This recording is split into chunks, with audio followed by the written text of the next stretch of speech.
Hello, this is the Bible in fewer words. We are Carol and Steve Wells. This is episode 83, Joshua, chapters 11 through 24. If you enjoy this podcast, please consider supporting us at patreon.com/BFW. Hi, Steve. Hi, Carol. Okay, I've kind of spoiled it a little bit by saying 11 through 24. Yeah, 14 chapters, right? Wow. Yeah. This is a record, I think. Mm-hmm. And is there a reason for that? Yeah, there's a lot of boring stuff. Okay, so as we'll see, and we'll notice, we'll make mention of what we're leaving out as we go through it. Okay, so today we could be done with Joshua. We will be done with Joshua.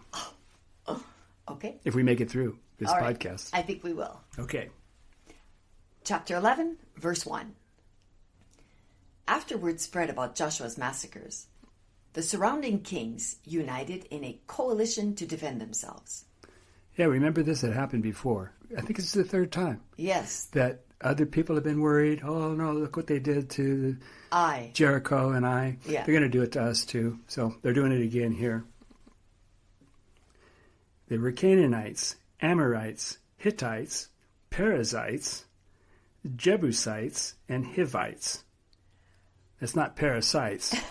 That's Perizzites. So the only ones that I have not heard of there are Perizzites and Hivites. Mm-hmm. Yeah, they show up now and then, and they will again in the future. The Perizzites is pretty unusual. I don't remember seeing that before, and I don't know that it comes up again. But they're here, and they're worried. They're worried. The army sent by the coalition had as many soldiers as there are grains of sand on all of the earth's seashores. Yeah, well, that's what the Bible says. A lot of soldiers. Yeah, uh-huh. So they ought to be able to defeat the Israelites? You think? Yeah, I think that's what they're worried about here. Mm-hmm. Who's worried? Well, the Israelites. In the next verse. Okay. God said to Joshua, "Don't be afraid of them. Tomorrow I'll deliver their dead bodies to you." Oh, FedEx? Usually he delivers them into his hand, but this time it says, "I'm going to deliver them all dead to you." Uh-huh. In the meantime, cripple their horses and burn their chariots. Okay. Has he ever done that before? No, the crippling of horses is a new thing. And burning chariots. Especially cruel, I think. Yeah. Those poor horses have done nothing wrong. Mm-hmm. You might as well just kill them. I mean, that's, Oh, yeah. I think it's the same thing. Mm-hmm. So God delivered the coalition's army into Joshua's hand, and he smote them all. He crippled their horses, burned their chariots, and killed their kings, as God commanded. He took everything from the cities, including cattle, but killed the inhabitants with the edge of the sword, leaving none left to breathe. All right, the descriptors here are just a little much for me. Yeah. God hardened the king's hearts so that they would fight against Israel, so he could utterly destroy them. Yeah, so he's doing the hardening of hearts again so that he can do stuff, bad stuff to people. It's amazing. He hardens the king's hearts so that he can kill all of the people. Yeah, if I had a child who acted like this, I would be very disturbed. But to have a God act like this is just mind-blowing to me. Yeah. The end of chapter 11. Yeah. And chapter 12 is kind of a continuation of the same thing, but without the detail. It just lists. Just lists? Like just a list of 33 kings that the Israelites, I guess, conquer and take their land. Huh. Like Joshua conquered blah, blah, blah, and took their land. Yeah. Okay, so 33 times. Uh-huh. So you took care of that for us. It was repetitive, and I got the idea after the first few times, and then it just went on for 30 times. So okay, thank you for that. Mm-hmm. And then there are chapters 13 and 14. Joshua divides the conquered land. Yeah, this is something that takes a while in the Bible. In 2 chapters here, just dividing up the land, and it's really boring. So I left it out. So they're actually saying the boundaries of the land and who they're giving it to? Yeah, sort of, except for I don't see how anybody could really understand what the boundaries are. It's not well defined, even though it uses a lot of words. I don't think it wouldn't be easy to construct a map and say, okay, this is where Joshua said that so-and-so's land was. The tribe of Gad is going here, and all the different tribes. So it's not a kind of a meets and bounds thing where you start, where there's a tree and then you go so many yards. I would have to go back and take a look at it and see if I could construct it. But just when I was reading these 2 chapters, I decided it was just not interesting enough to include. Okay. So then we have chapter 15. Caleb said, who's Caleb? Caleb was one of the 2 spies, Joshua and Caleb. Oh, yeah. So he's one of the heroes. In quotes. Uh-huh. Okay, so Caleb said, I'll give my daughter Aksa to whoever captures the city of Kirjath-Sepher. That was pretty good, wasn't it? Yeah, I think he should just give his daughter to whoever can pronounce it correctly. That's a good idea. I get her. Yeah.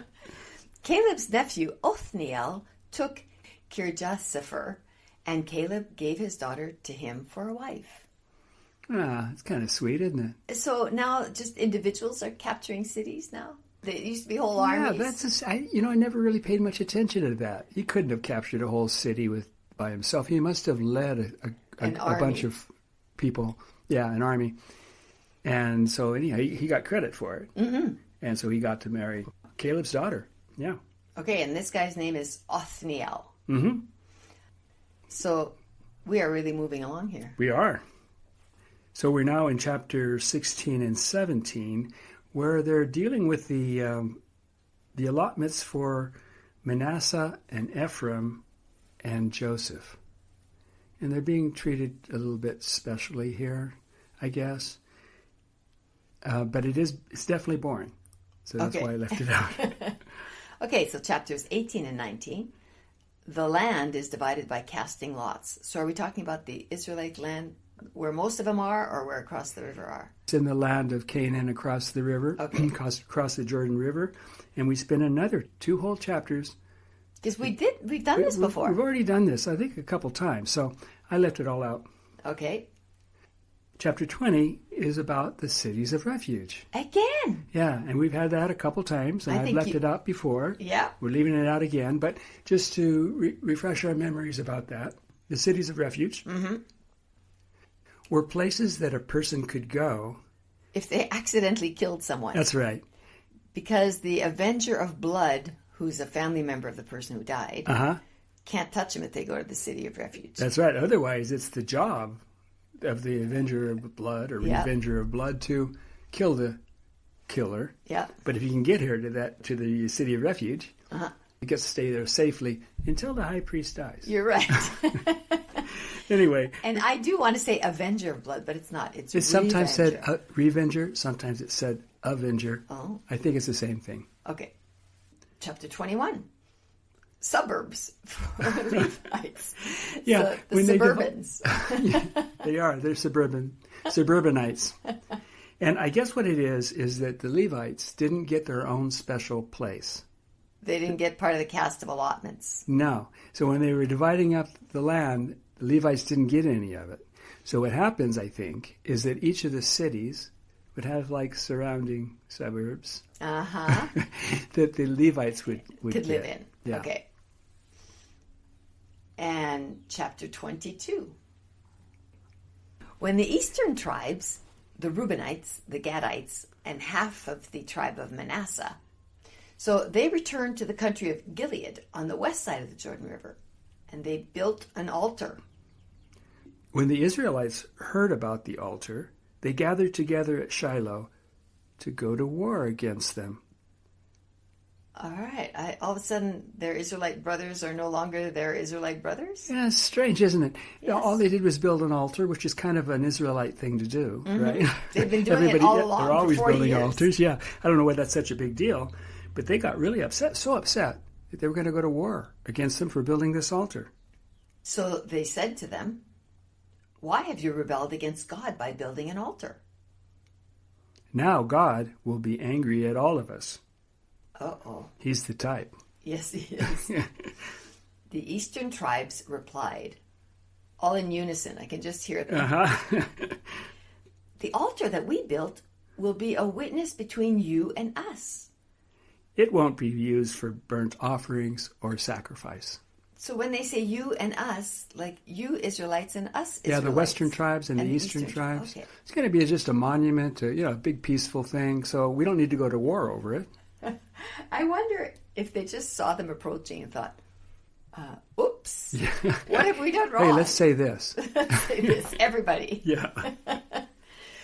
So this pleased the Israelites.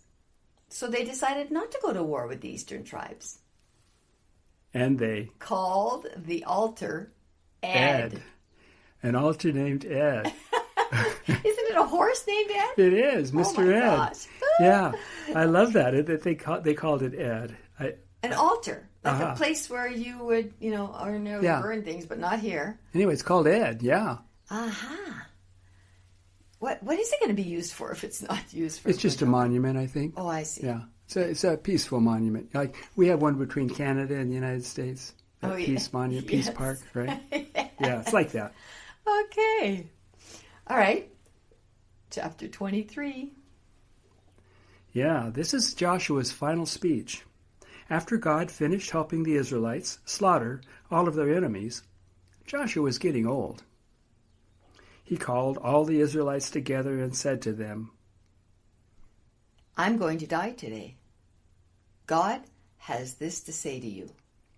I plagued Egypt, drowned the Egyptians.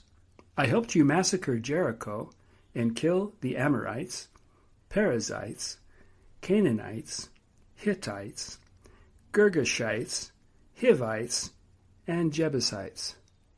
It sounds kind of like a confession here, doesn't it? Yes, it does. You are forgiven, my son. Yeah. Say a few Hail Marys. I think he needs quite a few Hail Marys for killing all those people. Yes, he does. But he's proud of it. He goes on, I sent hornets in front of you to drive out the Amorites. You didn't even have to use a sword or a bow. I gave you land that you didn't work for, cities you didn't build, and vineyards and olive trees that you didn't plant. But if you forsake the Lord, he'll turn on you, hurt you, and consume you, even though he was good to you before. Joshua wrote these words in the book of the law of God and took a big stone and set it under an oak tree near the sanctuary of the Lord. This stone is a witness to us. It will be a witness to you if you ever reject God. Joshua died at the age of 110. And that's the end of the book of Joshua. Woohoo! Yeah. Yeah, that is kind of interesting. I want to go back to the altar of Ed. Yeah. And do you notice there that God is not intervening in that whole little story of... No. Yeah, it's a good thing he stayed out of it, because then the reasonable Israelites could say, oh, you didn't mean it. We forgive you. We're good with that. Like if God had been there, what do you think he might have said? Oh, I cannot predict what God's going to say in the Old Testament. He says the darndest things. Yes, he does. Okay. Hey, everybody. Thanks for staying with us. And again, I want to say Martin Watkinson is the one who plays our music. Thank you, Martin. And we're going to be going to a new book next time. What book is this? The Book of Judges, and that's going to be a very, very interesting experience. Oh, really? For all of us? Yes, that's right. Okay, and you're going to keep some experiences out of there for us. Just Only the boring things. Stuff. Okay. And there isn't much boring in Judges. Great. So it's going to take a while to get through Judges. Oh. Yeah. All right. Hey, thank you, listeners. Bye-bye. Bye.